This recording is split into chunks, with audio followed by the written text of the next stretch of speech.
प्रिय मित्रों, आज फिर से एक अच्छा मौका आपके सामने मिला कि मैं परमेश्वर का वचन पूरे अधिकार के साथ, पूरी सामर्थ्यता के साथ, पवित्र आत्मा के भय में आपके सामने फिर से प्रस्तुत करने जा रहा हूँ। आपने वो फ्रेज तो सुना होगा कि चोर की दाढ़ी में तिनका, है ना। आप जानते हैं कि किस प्रकार से एक राजा के यहाँ चोरी हुई और सब जितने लोग थे सबको सामने खड़ा कर दिया गया। और राजा थोड़ा चालाक था, होशियार था, तो उसने ये कहा कि मैं चोर को भाई पकड़ लूँगा, क्योंकि चोर इस लाइन में खड़ा हुआ है। सब यहाँ पर जितने लोग खड़े हैं वो सब यहाँ उनमें से एक व्यक्ति है जो चोर है। और मुझे ये भी पता है कि जो चोर है उसकी दाढ़ी में तिनका है। तो सच में जो चोर था उसने अपनी दाढ़ी चेक कर ली कि कहीं मेरे दाढ़ी में तिनका तो नहीं है। बस राजा ने उसको पकड़ लिया। प्रियो, हमारे अंदर, हर एक मनुष्य के अंदर एक विवेक होता है, और वो विवेक हमें अंदर का जो हम हैं, अंदर से जो हम हैं, उस बात को दर्शाता है। हम बाहर से तो कुछ भी दिखा सकते हैं, बाहर से हम बहुत आर्टिफिशियली दूसरों को बोल सकते हैं, दिखा सकते हैं, लेकिन अंदर जो है वो विवेक है। और विवेक, एक अच्छा विवेक होना बहुत ज़रूरी है, और कभी कभी विवेक खराब भी होता है। ईविल कॉन्शियंस और शुद्ध विवेक, प्योर कॉन्शियंस। सो आज का हमारा जो विषय है वो है शुद्ध विवेक का होना। और इसीलिए आज हम बाइबल में से देखेंगे कि शुद्ध विवेक को हमारा विवेक कैसे हम शुद्ध रख सकते हैं, विशेष करके आजकल के ज़माने में। मैं आपके सामने बाइबल के कई पदों को पढ़ूंगा और आशा है कि आप इस पर ध्यान देंगे। नीति वचन उसका 20:27 में इस प्रकार से लिखा हुआ है, मनुष्य की आत्मा यहोवा का दीपक है, वह मन की सब बातों की खोज करता है। मनुष्य की आत्मा, वो आत्मा जो बाहर से लोग नहीं देख सकते हैं, जो मैं अंदर से अपने आप के बारे में जानता हूँ। आखिर विवेक है क्या? विवेक वो अंदर की जो आत्मा है, अंदर जो हमारा मनुष्यत्व है, वो हमें कचोटता है अगर हम कोई गलत काम करने में लगे रहते हैं। एक प्रकार से आप समझ लीजिए, वो हमारा पुलिसमैन है अंदर से, जो हमें दोष देता है, शायद हमें दोषी ठहराता है अगर हमारा विवेक ठीक ना हो। तो ये अंदर का जो नॉलेज है, जो ज्ञान है, वो हमारे व्यक्तित्व को सच में दर्शाता है। ये अंदर की आँख जिसे हम कहते हैं, वो हमें चेक करता है कि हम असलियत में कौन हैं। और परमेश्वर यही चेक करता हमारे मन के अंदर। और मैं एक और पद आपके लिए पढ़ूंगा, नीति वचन उसका 16 और उसका 2 पद। मन की युक्ति मनुष्य के वश में रहती है, परंतु मुंह से कहना यहोवा ही की ओर से होता है। मनुष्य का सारा चाल चलन अपनी दृष्टि में पवित्र ठहरता है, परंतु यहोवा तो मन को तौलता है, हमारे विवेक को तौलता है। जहाँ पर असली में मैं बैठा हूँ, जहाँ पर असलियत में आप बैठे हैं, अगर कहीं पर कुछ गड़बड़ हो गई, समझ लीजिए, उदाहरण के रूप में मैंने बचपन में खूब आम चुराए, गन्ने चुराए, और जब पकड़े गए तो मन में दोषी हुआ और लोग पूछने लगे तुमने चुराया। अब मैं झूठ तो बाहर से बोलूँगा, लेकिन अंदर से मैं जानता हूँ कि मैंने चोरी की, मैंने आम की चोरी की, मैंने पैसों की चोरी की। तो अब समझ लीजिए, अगर पैसों की कहीं चोरी हो गई तो लोग, परिवार वाले पूछते, भाई यहाँ से पैसा रखा था, किसने लिया? तो मुझे पता है कि एक बार मैंने कुछ पैसे चुराए थे घर से, और मैंने बोला यार इनको कैसे पता? और फिर मैंने बोला नहीं, मुझे नहीं पता, लेकिन अंदर से मुझे पता है कि मैंने चोरी की, मैंने गलत काम किया, मेरे विवेक ने मुझे दोषी ठहराया। और इसलिए ये बहुत ज़रूरी है कि हम अपने विवेक को साफ रखें, पवित्र रखें, शुद्ध रखें। और यही बहुत बहुत इम्पोर्टेंट बात हम देखते हैं। एक प्रकार की वार्निंग है, एक प्रकार का साइन है हमारे जीवन में, जब हम हमारा विवेक ठीक से काम नहीं करता है। विशेष करके मैं आपके लिए पढ़ूंगा नीति वचन और उसका 30 अध्याय और उसका 12वां पद। 30 अध्याय और उसका 12वां पद ऐसा लिखा हुआ है, ऐसे लोग हैं जो अपनी दृष्टि में शुद्ध हैं तो भी उनका मैल धोया नहीं गया। जी हाँ, हम अपनी दृष्टि में लोगों को दिखाने के लिए बहुत अच्छे हैं, लेकिन मेरी जो अंदर की आत्मा है वो हमें शायद कचोटेगी, हमें दोषी ठहराएगी। पहली बात हम देखते हैं कि परमेश्वर चाहता है कि आपका विवेक, मेरा विवेक साफ हो, पवित्र हो, और ये बहुत इंपॉर्टेंट बात है। दूसरा कुरिन्थियों उसका 4 अध्याय, दूसरा कुरिन्थियों उसका 4 अध्याय और उसका दूसरा पद। दूसरा कुरिन्थियों 4 अध्याय दूसरा पद, यहाँ पर लिखा हुआ है 4:2 में, परंतु हमने लज्जा के गुप्त कामों को त्याग दिया। लज्जा के गुप्त कामों को जो शायद कोई और नहीं देख पाता, और न चतुराई से चलते और न परमेश्वर के वचन में मिलावट करते हैं, परंतु सत्य को प्रकट करके परमेश्वर के सामने हर एक मनुष्य के विवेक में अपनी भलाई बिठाते हैं। हर एक मनुष्य के विवेक में, उस अंदर की आत्मा में परमेश्वर का वचन बिठाते हैं। रोमियो उसका 9वां अध्याय पहला पद, रोमियो उसका 9वां अध्याय पहला पद मैं आपके सामने पढ़ूंगा, आप ध्यान से सुनिए। मैं मसीह में सच कहता हूं, झूठ नहीं बोलता, और मेरा विवेक भी पवित्र आत्मा में गवाही देता है। यहाँ पर हम देखते हैं लिखने वाला कहता है कि वो सच बोल रहा है, और उसका विवेक इस बात की गवाही दे रहा है कि सच में वो सच बोल रहा है। अगर आप या मैं कभी न कभी हमारे जीवन में झूठ बोला है, मैंने तो कई बार झूठ बोला है, और मैं आपको बताना मांगता हूँ शायद आपने भी बोला होगा। लेकिन जब लोग पूछते हैं तो हम झूठ बोलते हैं, लेकिन अंदर से मुझे पता है कि मैं झूठ बोल रहा हूँ। वो विवेक हमें कचोटता है, सच बोलो सच बोलो, और बाद में फिर हमें सच उगलना पड़ता है। एक और पद मैं आपके लिए पढ़ूंगा, पहला पत्रस 3:16, पहला पत्रस 3:16।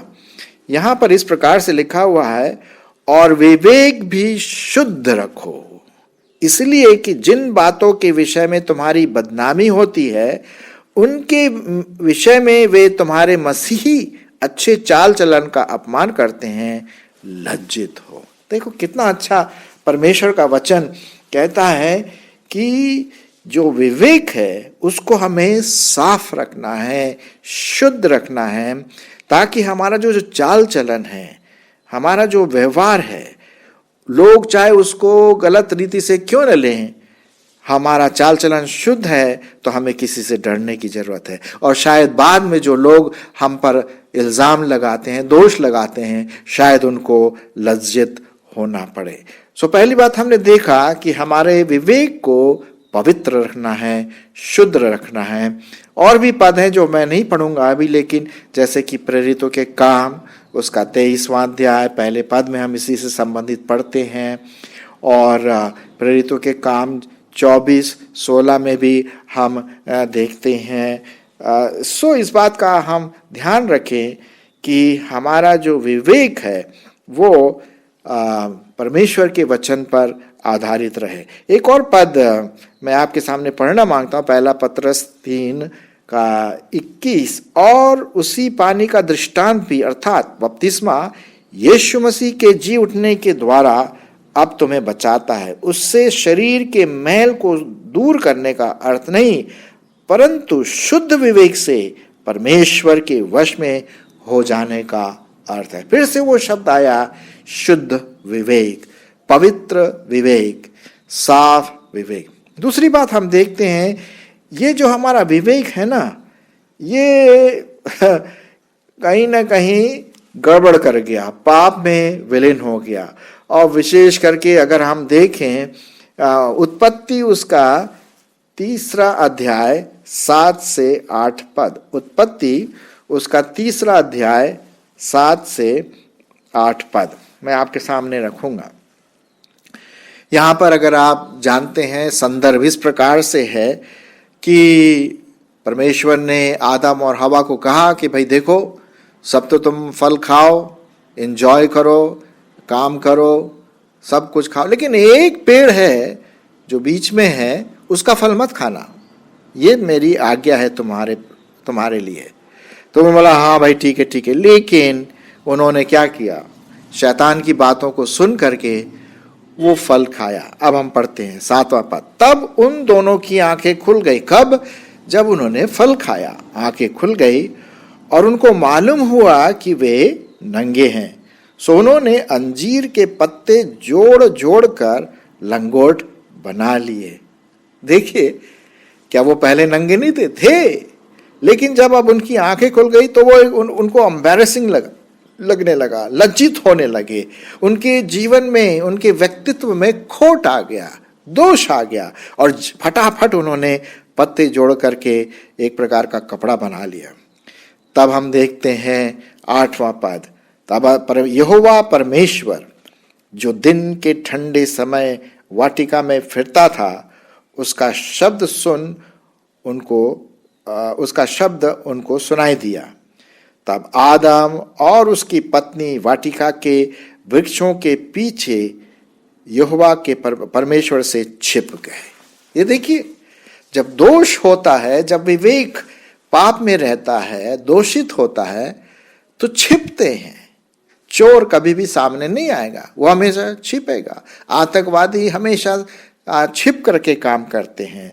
बुरे बुरे जो कार्य होते हैं वो छिप करके, छुप करके करते हैं ताकि लोग उसे ना देख सकें। तो हम देखते हैं कि यहाँ पर वो छिप गए। दोष, उनका विवेक दोषी ठहराया कि भाई तुमने पाप किया है, तुमने परमेश्वर की आज्ञा का उल्लंघन किया है। 9वें पद में देखते हैं, तब यहोवा परमेश्वर ने पुकारकर आदम से कहा, तू कहाँ है? उसने कहा, मैं तेरा शब्द बारी में सुनकर डर गया और क्योंकि मैं नंगा था इसलिए छिप गया। डर आ गया, छिपने की बारी आ गई। क्यों? क्योंकि विवेक ने उन्हें ऐसा करने को मजबूर किया।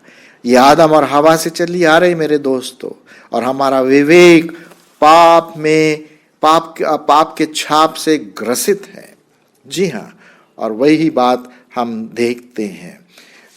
मैं एक और पद आपके लिए पढ़ूंगा, तीतुस की पत्री और उसका 1 अध्याय 15वां पद। और यहाँ पर इस प्रकार से लिखा हुआ है, शुद्ध लोगों के लिए सब वस्तु शुद्ध है, पर अशुद्ध और अविश्वासियों के लिए कुछ भी शुद्ध नहीं, वरन उनकी बुद्धि और विवेक दोनों अशुद्ध है।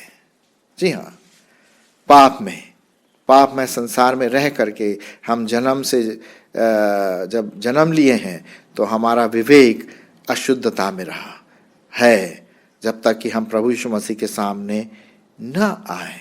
जी हाँ, तो हम देखते हैं कि ये जो विवेक है वो पाप में स्वभाव से पूरा ग्रसित है।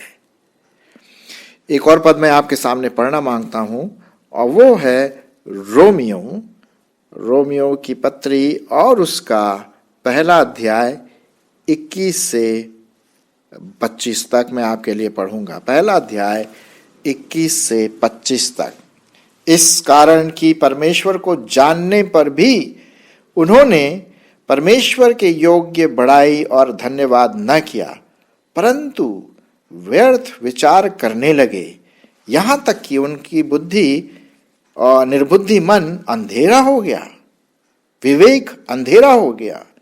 वे अपने आप को बुद्धिमान जताकर मूर्ख बन गए और अविनाशी परमेश्वर की महिमा को नाशवान मनुष्य और पक्षियों और चौपाओं और रेंगने वाले जंतुओं की मूरत की उपासना में बदल डाला। इस कारण परमेश्वर ने उन्हें उनके मन के अभिलाषाओं के अनुसार अशुद्धता के लिए छोड़ दिया कि वे आपस में शरीरों का अनादर करें, क्योंकि उन्होंने परमेश्वर की सच्चाई को बदलकर झूठ बना दिया और सृष्टि की उपासना और सेवा की, न कि उस सृजनहार की जो सदा धन्य है। आमीन। देखिए, जब हमारा विवेक पाप में से गुजरता है या पाप की छाप जब उसमें रहती है, तो स्वाभाविक रूप से हम उल्टे सीधे काम करते हैं, अनर्थ वाली बातें करते हैं, अनर्थ वाली बातें सोचते हैं, हमारा व्यवहार खराब होता है। पापी स्वभाव पूरा उस व्यवहार को खराब कर देता है। जी हाँ, तो ये हम देखते हैं कि हमारा जो विवेक है वो अशुद्ध है। ये उस समय की बात है जब हम प्रभु यीशु मसीह के सामने नहीं आते। लेकिन तीसरी बात मैं आपको बताना मांगता हूं कि ये विवेक जो है, इस विवेक को हमें धोना है, साफ करना है, पवित्र करना है। और वो कैसे करना है? प्रभु यीशु मसीह के लहू के द्वारा। मैं बताना मांगता हूं इब्रानियों की पत्री उसका 9वां अध्याय, इब्रानियों की पत्री उसका 9वां अध्याय और 14 पद मैं आपके सामने पढ़ना मांगता हूं। ध्यान से सुनिए। तो मसीह का लहू, जिसने अपने आप को सनातन आत्मा के द्वारा परमेश्वर के सामने निर्दोष ठहराया, तुम्हारे विवेक को मरे हुए कामों से क्यों न शुद्ध करेगा, ताकि तुम जीवते परमेश्वर की सेवा करो। जी हाँ दोस्तों, आपका विवेक, हमारा विवेक पाप से ग्रसित है, लेकिन उस विवेक को हम शुद्ध कर सकते हैं, उस विवेक को हम पवित्र कर सकते हैं। उस विवेक में जो पाप की जो स्वाभाविकता है उसको दूर कर सकते हैं। और वो कैसे दूर कर सकते हैं? जब हम प्रभु यीशु मसीह के लहू को अपने जीवन में लेते हैं, उससे कहते हैं, हाँ प्रभु, तू मेरे पापों के लिए मारा गया, तेरे लहू के द्वारा हम शुद्ध होते हैं। आज मैं विनती करती हूँ कि मेरे विवेक को साफ कर, मेरे व्यक्तित्व को साफ कर, मेरे स्वभाव को साफ कर, और वो पापी स्वभाव निकाल करके, वो पापी विवेक निकाल करके एक नया विवेक मुझ में डाल दें। जी हाँ, जब हम ऐसा करते हैं सच्चे हृदय से, सिर्फ बोलने से काम नहीं चलेगा, सच्चे हृदय से जब हम करेंगे तो परमेश्वर हमारे विवेक को साफ करेगा, हमारे स्वभाव को साफ करेगा। जो सिंफुल नेचर हमारे जीवन में रहता है उससे हम साफ होते चले जाते हैं। और इसीलिए एक जगह पे बड़ा अच्छा बात लिखा हुआ है कि जब हम विवेक को शुद्ध रखते हैं तो परमेश्वर इससे बहुत प्रसन्न रहता है। तो पहला हमने देखा कि किस प्रकार से हमें विवेक, परमेश्वर का वचन कहता है कि हमें शुद्ध विवेक रखना चाहिए। ये दूसरी बात हमने देखा कि किस प्रकार से हमारा विवेक पाप से ग्रसित है। तीसरी बात हमने देखा कि यही विवेक प्रभु यीशु मसीह के लहू के द्वारा हमें साफ कर सकता है और पवित्र कर सकता है। चौथी और आखिरी बात यह है कि अब इस विवेक को हमें कंटिन्यूसली, लगातार साफ रखना है। जी हाँ, आप जानते हैं हम इस दुनिया में रहते हैं, कभी कभी इस दुनिया की अभिलाषाएं, इस दुनिया के लालच, घमंड, डाह, ईर्ष्या जरूर आता है। मैं नहीं बोल रहा हूं कि जब हम प्रभु यीशु मसीह को ग्रहण करते तो बिल्कुल हम 100% पवित्र हो जाते, नहीं जी नहीं। मैं इस बात की गवाही दे सकता हूं कि मैं कई बार पाप में घिरा, लेकिन परमेश्वर के अनुग्रह से मैं उठ खड़ा भी हुआ। और उसी प्रकार से एक जो हमारा विवेक है उसको हमें प्योर रखना है, कंटिन्यूली हम उसको साफ रख सकते हैं परमेश्वर के अनुग्रह से। एक पद मैं आपके लिए पढ़ना मांगता हूं, इब्रानियों उसका 13वां अध्याय और उसका 18वां पद। 13वां अध्याय और 18 पद। यहां पर इस प्रकार से लिखा हुआ है, हमारे लिए प्रार्थना करते रहो। हमारे लिए क्या करते रहो? प्रार्थना करते रहो, क्योंकि हमें भरोसा है कि हमारा विवेक शुद्ध है और हम सब बातों में अच्छी चाल चलना चाहते हैं। तो हम देखते हैं कि यहाँ पर शुद्ध विवेक के बारे में बात कर रही कि आप हमारे लिए प्रार्थना करें। आपको पता है, हम एक दूसरे के लिए प्रार्थना कर सकते हैं कि परमेश्वर उसके विवेक को शुद्ध रखे, लेकिन जब हम दूसरों के लिए प्रार्थना करते हैं तो हमको भी अपने विवेक को साफ रखना है, शुद्ध रखना है, तभी हम दूसरों के लिए प्रार्थना कर सकते हैं विवेक को साफ रखने के लिए।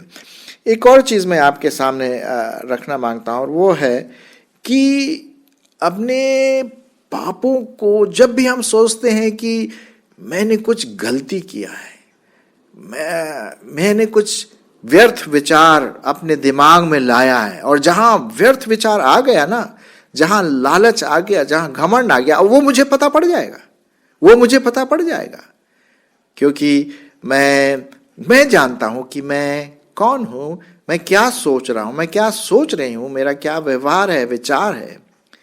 तो जब हम उसको मान लेते हैं, प्रभु माफ करना, मैंने ये सोचा, मुझे साफ कर, अपने लहू से मुझे साफ कर, प्रभु मुझे क्षमा कर।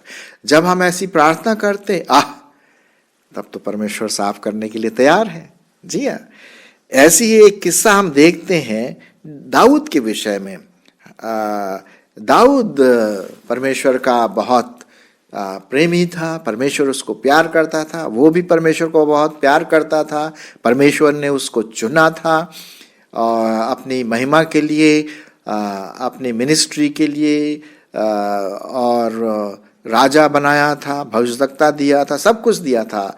लेकिन वो भी एक मनुष्य था, और उसने जब वो स्त्री को देखा, एक समय की बात है, अपने महल के ऊपर जब वो चल रहा था, उसने स्त्री को देखा और देख करके उसके मन में लालच आया, उसके अंगों को देख करके उसके मन में लालच आया, व्यभिचार की बात आई।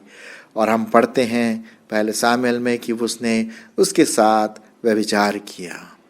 जी हाँ, ये परमेश्वर का जन जो पाप में घिर गया। जी हाँ, और तब से उसके विवेक में ये बात खटकती रही, दाऊद दाऊद तूने पाप किया है, तू राजा है, तू परमेश्वर का चुना हुआ है। अरे साहब, वो उसके मन में वो बात खटकती रही। शायद लोगों को इसके बारे में पता नहीं चला, लेकिन वो खुद जानता था कि असलियत में वो कौन है। और जब उसने इस बात को देखा कि अरे मैं कितना बड़ा पापी हूं, तब मालूम है उसने परमेश्वर के सामने पश्चाताप किया, वो रो पड़ा, उसने अपने विवेक को शुद्ध किया। और मैं आपके सामने वो पढ़ना मांगता हूं, भजन संहिता 51, भजन संहिता 51 मैं आपके सामने पढ़ना मांगता हूं, ध्यान से सुनिए।